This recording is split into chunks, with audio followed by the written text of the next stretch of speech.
Hello दोस्तों, स्वागत है आप सभी का हमारे online channel Aradhya RAS academy में। दोस्तों, पूरे भारतवर्ष में जितनी भी प्रतियोगी परीक्षाएं आयोजित होती है उन सभी प्रतियोगी परीक्षाओं के लिए पॉलिटिकल साइंस के टॉपिक वाइज टॉप इंपोर्टेंट प्रश्नों की सीरीज स्टार्ट की गई थी, जिसमें अपने दोस्तों टोटल 19 टॉपिक हैं वो कंप्लीट हो चुके हैं। आज अपना इसमें 20वां नंबर का टॉपिक है जिसका नाम है संघीय मंत्री परिषद। तो दोस्तों, संघीय मंत्री परिषद से संबंधित आज मैं आपके लिए टॉप 50 प्रश्न लेके आया हूं जो आपकी प्रतियोगी परीक्षा के लिए अत्यंत महत्वपूर्ण है।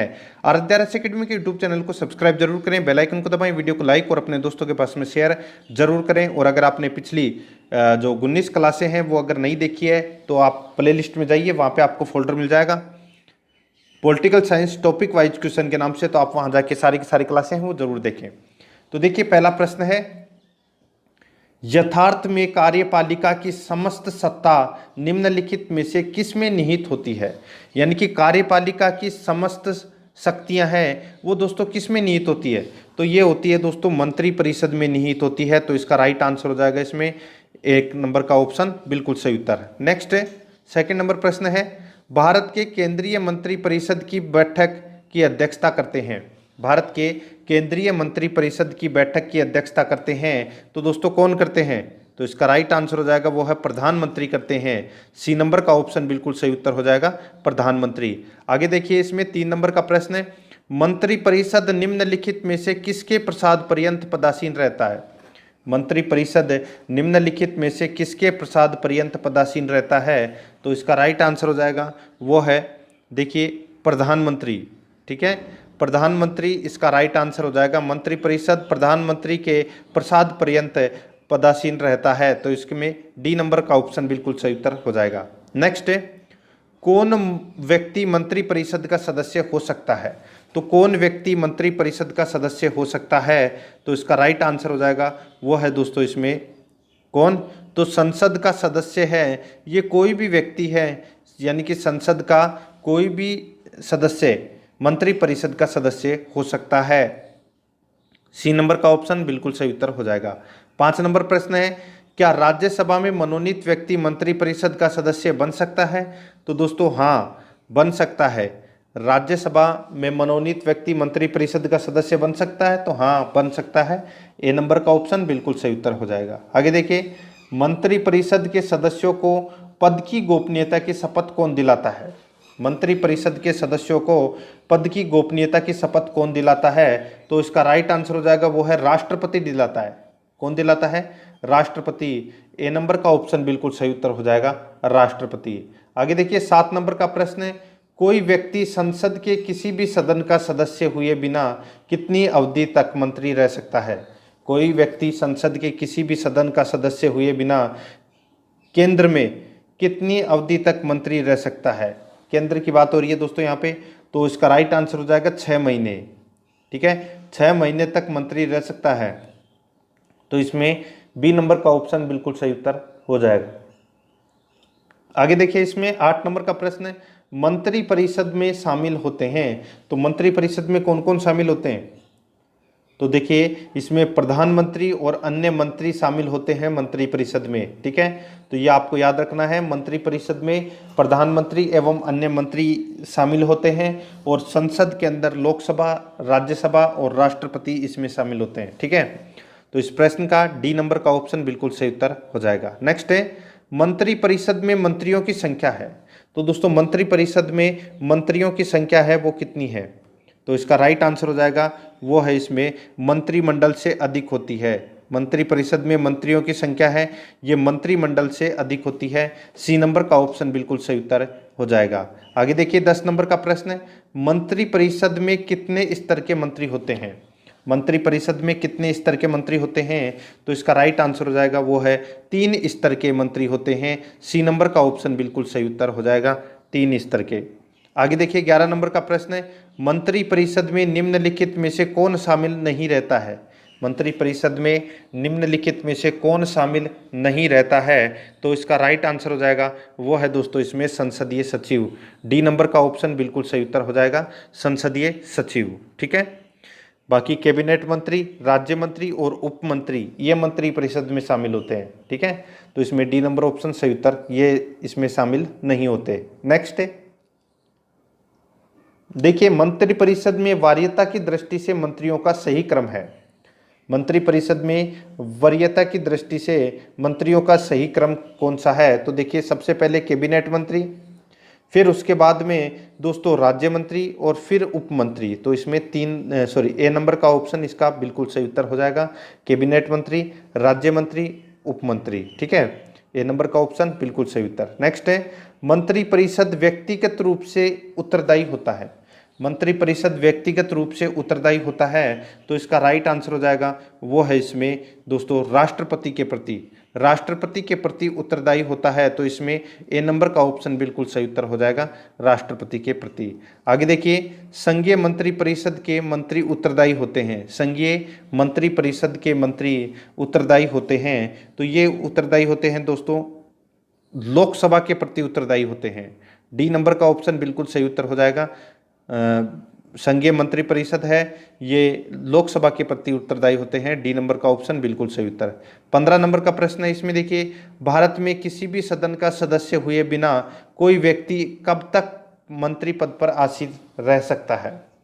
भारत में किसी भी सदन का सदस्य हुए बिना कोई व्यक्ति कब तक मंत्री पद पर आसीन रह सकता है? तो इसका राइट आंसर हो जाएगा वो है दोस्तों इसमें कब तक? तो 6 माह तक। ठीक है, तो इसमें बी नंबर का ऑप्शन बिल्कुल सही उत्तर हो जाएगा। 16 नंबर का प्रश्न है, भारत में वह मंत्री जो संसद के दोनों में से किसी सदन का सदस्य नहीं है, उसे मंत्री के पद से मुक्त हो जाना पड़ता है। यानी कि भारत में वह मंत्री जो संसद के दोनों सदनों में से किसी का भी सदन नहीं है, यानी कि लोकसभा का भी नहीं है और राज्यसभा का भी सदस्य नहीं है, तो उसे मंत्री पद से मुक्त हो जाना पड़ता है। तो कितने माह बाद? तो दोस्तों 6 माह बाद उसको मंत्री पद से मुक्त हो जाना पड़ता है। तो इसमें बी नंबर का ऑप्शन सही उत्तर हो जाएगा। आगे देखिए, भारतीय संविधान के निम्नलिखित प्रावधानों में से कौन सा प्रावधान मंत्रिपरिषद की नियुक्ति तथा हटाने को विवेचित करता है? यानी कि भारतीय संविधान के निम्नलिखित प्रावधानों में से कौन सा प्रावधान मंत्रिपरिषद की नियुक्ति और हटाने को विवेचित करता है? तो इसका राइट आंसर हो जाएगा वो है दोस्तों इसमें अनुच्छेद 75। अनुच्छेद 75। तो इसमें डी नंबर का ऑप्शन है वो इसका बिल्कुल सही उत्तर हो जाएगा, अनुच्छेद 75।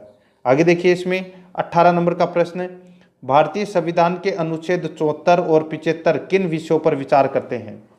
भारतीय संविधान के अनुच्छेद 74 और 75 किन विषयों पर विचार करते हैं? तो किन विषयों पर विचार करते हैं? तो दोस्तों मंत्रिपरिषद पर विचार करते हैं। तो इसका ए नंबर ऑप्शन बिल्कुल सही उत्तर हो जाएगा, मंत्रिपरिषद पर। आगे देखिए, 19 नंबर प्रश्न है, संसदीय मंत्रिपरिषद अपने आचरण के लिए किसके प्रति उत्तरदायी होता है? संघीय मंत्रिपरिषद अपने आचरण के लिए किसके प्रति उत्तरदायी होता है? तो किसके प्रति? तो लोकसभा के प्रति उत्तरदायी होता है। बी नंबर का ऑप्शन बिल्कुल सही उत्तर हो जाएगा, लोकसभा के प्रति। आगे देखिए, इसमें 20 नंबर प्रश्न है, मंत्रिपरिषद है। तो दोस्तों यहाँ पे देखिए, मंत्रिपरिषद है, तो ये मंत्रिपरिषद देखिए दोस्तों, इसमें कैबिनेट के बिल्कुल समान, कैबिनेट से छोटी निकाय, कैबिनेट से बड़ा निकाय, या किसी तरह से कैबिनेट से संबंधित नहीं है। तो दोस्तों इसका राइट आंसर हो जाएगा वो है कैबिनेट से बड़ा निकाय है मंत्रिपरिषद। ठीक है, तो इसमें सी नंबर का ऑप्शन बिल्कुल सही उत्तर हो जाएगा। आगे देखिए, भारत में मंत्रिपरिषद के अधिकतर सदस्य लिए जाते हैं। तो अधिकतर सदस्य हैं मंत्रिपरिषद के, ये दोस्तों लोकसभा से लिए जाते हैं। कहाँ से लिए जाते हैं? लोकसभा से। तो अपना ए नंबर का ऑप्शन बिल्कुल सही उत्तर हो जाएगा। नेक्स्ट है, मंत्रिमंडल का गठन कौन करता है? तो मंत्रिमंडल का गठन है वो कौन करता है? तो वो दोस्तों के सिर्फ केंद्रीय मंत्रीगण, सिर्फ केंद्रीय मंत्रीगण है ये मंत्रिमंडल का गठन करते हैं। बी नंबर का ऑप्शन बिल्कुल सही उत्तर हो जाएगा। नेक्स्ट है, केंद्र सरकार में राज्य मंत्री की क्या स्थिति है? केंद्र सरकार में राज्य मंत्री की क्या स्थिति है? तो दोस्तों क्या स्थिति है? तो ये स्थिति है दोस्तों, वह केंद्र सरकार का ऐसा मंत्री होता है जो कि मंत्रिमंडल का सदस्य नहीं होता। वह केंद्र सरकार का ऐसा मंत्री होता है जो मंत्रिमंडल का सदस्य नहीं होता। ठीक है, तो ये केंद्र सरकार में राज्य मंत्री से संबंधित ये तथ्य है, ये बिल्कुल सत्य है, तो इसमें डी नंबर का ऑप्शन बिल्कुल सही उत्तर हो जाएगा। 74 नंबर प्रश्न है, स्वतंत्रता के पश्चात मंत्रिपरिषद के खिलाफ पहला अविश्वास प्रस्ताव कब लाया गया था? स्वतंत्रता के पश्चात मंत्रिपरिषद के खिलाफ पहला अविश्वास प्रस्ताव कब लाया गया था? तो ये लाया गया था दोस्तों कब? तो 1963 में लाया गया था। सी नंबर का ऑप्शन बिल्कुल सही उत्तर हो जाएगा, 1963। नेक्स्ट है, सामूहिक रूप से मंत्रिपरिषद किसके प्रति उत्तरदायी होता है? तो मंत्रिपरिषद है ये सामूहिक रूप से किसके प्रति उत्तरदायी होता है? तो ये लोकसभा के प्रति उत्तरदायी होता है। सी नंबर का ऑप्शन बिल्कुल सही उत्तर हो जाएगा। आगे देखिए, यथार्थतः मंत्रिपरिषद तब तक पद पर बना रहेगा जब तक कि उसे विश्वास प्राप्त हो। तो किसका विश्वास प्राप्त हो? तो दोस्तों वो है इसमें लोकसभा। ठीक है, तो दोस्तों जब तक लोकसभा में विश्वास प्राप्त है, ठीक है, तब तक मंत्रिपरिषद है वो पद पर बना रह सकता है। ठीक है, डी नंबर का ऑप्शन बिल्कुल सही उत्तर हो जाएगा। आगे देखिए, मंत्रिपरिषद के वित्तीय कार्यों में शामिल है। तो मंत्रिपरिषद के वित्तीय कार्यों में शामिल है तो वो क्या है? बजट तैयार कर संसद में पेश करना। बजट तैयार कर संसद में पेश करना, ये दोस्तों मंत्रिपरिषद के वित्तीय कार्यों में शामिल है। तो इसका राइट आंसर ए नंबर का ऑप्शन बिल्कुल सही उत्तर हो जाएगा। आगे देखिए, यदि कोई मंत्री राज्यसभा का सदस्य है तो क्या वह लोकसभा में अपना वक्तव्य दे सकता है? यदि कोई मंत्री राज्यसभा का सदस्य है तो क्या वह लोकसभा में अपना वक्तव्य दे सकता है? तो दोस्तों इसका राइट आंसर हो जाएगा हाँ, अपना वक्तव्य लोकसभा में दे सकता है। ए नंबर का ऑप्शन बिल्कुल सही उत्तर हो जाएगा। नेक्स्ट है, निम्नलिखित में से किस परिस्थिति में मंत्रिपरिषद विघटित नहीं हो सकती है? तो कौन सी परिस्थिति में मंत्रिपरिषद विघटित नहीं हो सकती है? तो इसका राइट आंसर हो जाएगा वो है दोस्तों इसमें, किसी मंत्री के पद त्याग करने से मंत्रिपरिषद है वो विघटित नहीं होती है। तो इसमें ए नंबर ऑप्शन बिल्कुल सही उत्तर हो जाएगा। आगे देखिए, मंत्रिपरिषद से पद त्याग करने के लिए मंत्री किसे अपना पद त्याग संबोधित करता है? मंत्रिपरिषद से पद त्याग करने के लिए मंत्री किसे अपना पद त्याग संबोधित करता है? तो किसे अपना पद त्याग संबोधित करता है? तो ये राष्ट्रपति को करता है। ए नंबर का ऑप्शन बिल्कुल सही उत्तर हो जाएगा। 31 नंबर प्रश्न है, संघीय मंत्रिपरिषद में सदस्यों की अधिकतम संख्या कितनी हो सकती है? संघीय मंत्रिपरिषद में सदस्यों की अधिकतम संख्या कितनी हो सकती है? तो दोस्तों कितनी हो सकती है? तो वो है लोकसभा के कुल सदस्य की 15%, यानी कि लोकसभा के कुल सदस्यों की 15% मंत्रियों की अधिकतम संख्या है वो हो सकती है। तो इसमें ए नंबर का ऑप्शन बिल्कुल सही उत्तर हो जाएगा। आगे देखिए, इसमें 32 नंबर प्रश्न है, राजनीतिक शब्दावली में शून्यकाल का अर्थ है। राजनीतिक शब्दावली में शून्यकाल का अर्थ है वो क्या है? तो शून्यकाल का अर्थ होता है दोस्तों प्रश्न उत्तर सत्र। प्रश्न उत्तर सत्र उसको बोलते हैं शून्यकाल। तो इसमें डी नंबर का ऑप्शन बिल्कुल सही उत्तर हो जाएगा। नेक्स्ट है, भारतीय गणराज्य में वास्तविक कार्यकारी प्राधिकार निम्नलिखित में से किसके पास होता है? भारतीय गणराज्य में वास्तविक कार्यकारी प्राधिकार निम्नलिखित में से किसके पास होता है? तो दोस्तों किसके पास होता है? तो ये होता है दोस्तों मंत्रिपरिषद के पास। तो इसमें डी नंबर का ऑप्शन बिल्कुल सही उत्तर हो जाएगा। आगे देखिए, जो व्यक्ति सांसद न हो क्या उसे मंत्री नियुक्त किया जा सकता है? जो व्यक्ति सांसद न हो क्या उसे मंत्री नियुक्त किया जा सकता है?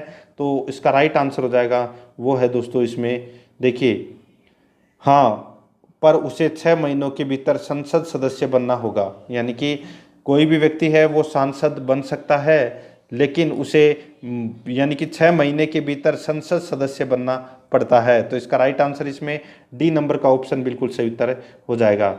आगे देखिए, इसमें 35 नंबर का प्रश्न है। इसमें देखिए, भारत के संविधान के अनुच्छेद 75(3) के अनुसार मंत्रिपरिषद निम्नलिखित में से किसके प्रति सामूहिक रूप से जिम्मेदार होता है? तो देखिए यहाँ पे किसके प्रति सामूहिक रूप से जिम्मेदार होता है?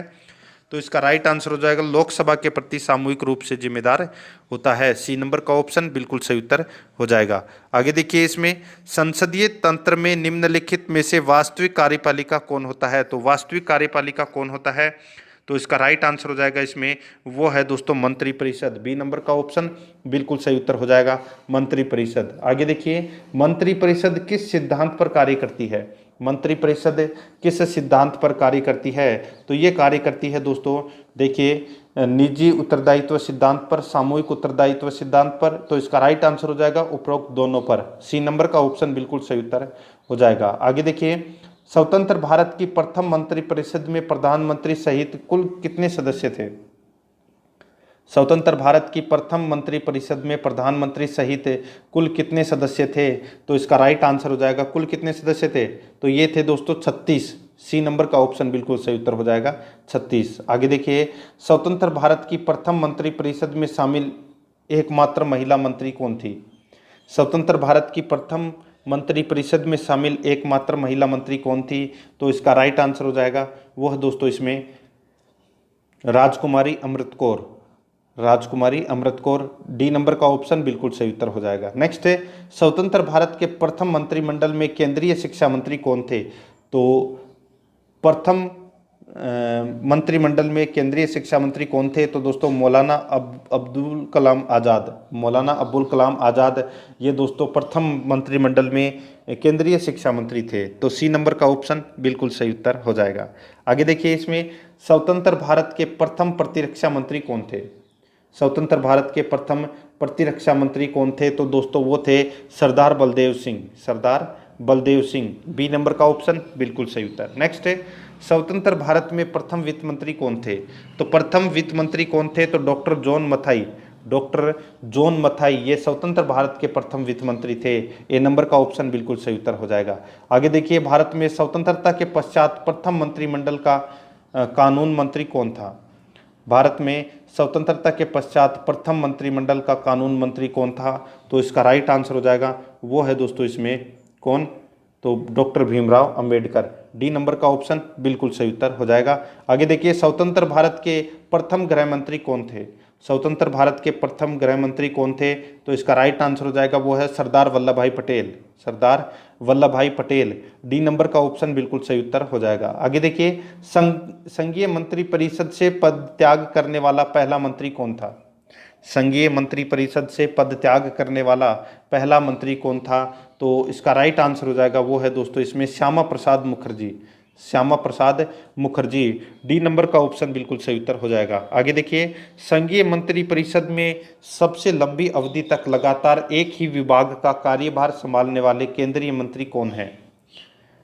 संघीय मंत्रिपरिषद में सबसे लंबी अवधि तक लगातार एक ही विभाग का कार्यभार संभालने वाले केंद्रीय मंत्री कौन हैं? तो इसका राइट आंसर हो जाएगा वो है दोस्तों इसमें कौन? तो राजकुमारी अमृत कौर। ठीक है, तो इसमें बी नंबर का ऑप्शन बिल्कुल सही उत्तर हो जाएगा। नेक्स्ट है, निम्नलिखित में से कौन संघीय मंत्रिपरिषद में किसी न किसी विभाग के मंत्री 28 वर्ष से अधिक समय तक बीच में 2.5 वर्ष छोड़कर लगातार बने रहे? यानी कि संघीय मंत्रिपरिषद में किसी न किसी विभाग के मंत्री 28 वर्ष से अधिक समय तक बीच में 2.5 वर्ष छोड़कर लगातार बने रहे। तो इसका राइट आंसर हो जाएगा वो है दोस्तों इसमें जगजीवन राम। सी नंबर का ऑप्शन बिल्कुल सही उत्तर हो जाएगा। आगे देखिए, सबसे कम अवधि मात्र 5 दिन तक केंद्रीय मंत्री बने रहने का रिकॉर्ड किसके नाम है? तो किसके नाम है? तो ये दोस्तों HR खन्ना के नाम है। HR खन्ना के नाम है सबसे कम अवधि तक केंद्रीय मंत्री बने रहने का रिकॉर्ड। ठीक है, तो इसमें बी नंबर का ऑप्शन बिल्कुल सही उत्तर हो जाएगा। 49 नंबर प्रश्न है, निम्नलिखित में से किसका भारत के संविधान में स्पष्ट उल्लेख नहीं है पर परिपाटी के रूप में पालन किया जाता है? तो इसका राइट आंसर हो जाएगा वो है दोस्तों इसमें, इसका बिल्कुल सही उत्तर कौन सा हो जाएगा? वो है मंत्रिपरिषद में भारत के सभी भागों का प्रतिनिधित्व है। मंत्रिपरिषद में भारत के सभी भागों का प्रतिनिधित्व हो। ठीक है, तो ये इसका राइट आंसर हो जाएगा सी नंबर ऑप्शन। 50 नंबर प्रश्न है, केंद्रीय सरकार के संदर्भ में निम्न कथनों पर विचार कीजिए। तो दोस्तों निम्न कथनों पर अपने को विचार करना है कि कौन सा कथन इसमें सत्य है। तो देखिए, इसमें दोनों ही कथन है वो गलत है। आप इस वीडियो स्टॉप करके पढ़ लीजिए दोस्तों। ठीक है, तो इसमें दोनों ही कथन हैं वो इसमें गलत है, तो न तो फर्स्ट और न ही सेकंड। तो इसका राइट आंसर हो जाएगा इसमें डी नंबर का ऑप्शन बिल्कुल सही उत्तर हो जाएगा। तो दोस्तों ये आज मैंने आपको जो संघीय मंत्रिपरिषद से संबंधित टॉप 50 प्रश्न है वो कंप्लीट करवा दिए हैं। ठीक है, अभी तक अपने दोस्तों 20 टॉपिक है पॉलिटिकल साइंस के, 20 टॉपिक कंप्लीट हो चुके हैं पॉलिटिकल साइंस के। टॉपिक वाइज टॉप इंपोर्टेंट प्रश्न मैंने आपको करवाए हैं। अगर आपने पिछले 19 टॉपिकों के टॉप इंपोर्टेंट प्रश्न नहीं देखे हैं तो आप प्ले लिस्ट में जाइए, वहाँ पे आपको फोल्डर मिल जाएगा जिसका नाम है political science topic wise question के नाम से, तो आप वहाँ जाके टेस्ट जरूर दें। तो चलिए दोस्तों, मिलते हैं नेक्स्ट वीडियो में। जय हिंद। आराध्या आरएस एकेडमी के यूट्यूब चैनल को सब्सक्राइब जरूर करें, बेल आइकन को दबाएं, वीडियो को लाइक और अपने दोस्तों के पास में शेयर जरूर करें।